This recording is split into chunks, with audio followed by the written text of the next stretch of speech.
Hello, hello mga kasyapaw! Abay, tara na nga ni! At samahan niyo po kaming salubungin ang Pasko ng Pagkabuhay. Ngayong araw nga po ng linggo ay papunta kami ni Mami doon sa tulay na lupa. Abay, manunood po kasi kami ng pagtunton at magsisimba na rin. 4:30 ng umaga na nga po nang umalis kami sa bahay. At mag-aalas 5 naman po ng umaga nang dumating kami dito sa simbahan. Ay sus na yan! Sa sobrang aga nga ng pagpunta namin dyan ay inaantok pa baga ang siopaw niyo na yan. Abay, hindi nga ako pwedeng magreklamo dyan at hindi rin naman nagrereklamo si Papa Jesus sa pagdinig ng mga prayers ko. Kaya nga po dapat ay palagi tayong maglaan ng oras para magsimba dahil bukod po kasi sa mga prayers na hinihingi natin na wala tayo sa ngayon ay kailangan pa rin po nating magpasalamat kahit na sa mga maliliit na bagay na meron tayo ngayon.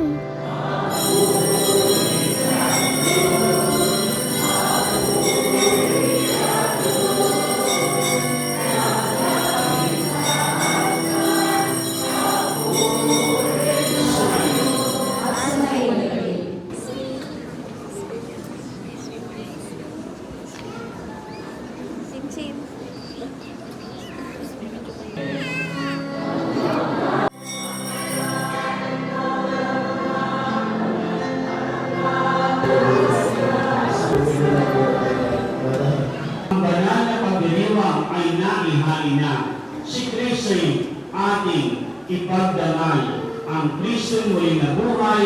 Alleluia, Alleluia. Salamat sa Diyos. Alleluia, Alleluia.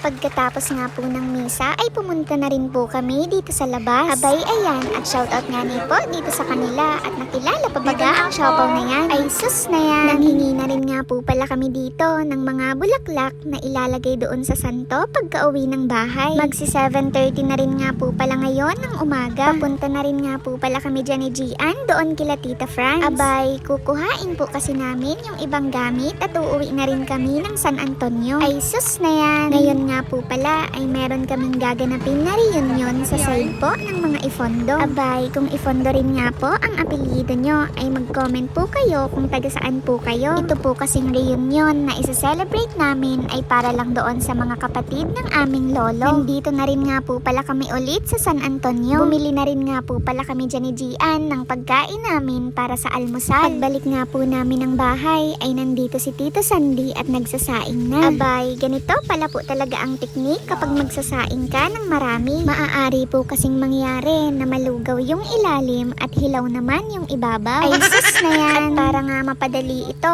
ay tara at samahan nyo na rin po kami na magluto dito sa labas ng bahay. Nang mapasakin ng iyong damdamin at makapiling ang isang tulad mo.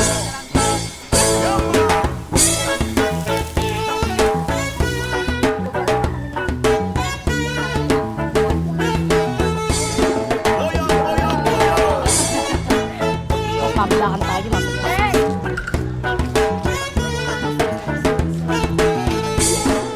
Sa sobrang init nga po ng panahon ay hindi na namin napigilan ni Tita na hindi bumili ng scramble. Abay, tara na mga kasiopaw at samahan niyo naman po kami na pumunta dito sa resort. Hinihiling at ang ipanalangin ka. Sa gabi lumalabas mga bituin na nakaguhit ka. Ilang linggo na rin ako nakangangat ulala. Lagi napapanggap sa bisig ko na nakayagap. Abay, hanggang dito na lang mga kasiopaw at abangan niyo po yung part 2 bukas. Maraming salamat sa panonood. Bye-bye!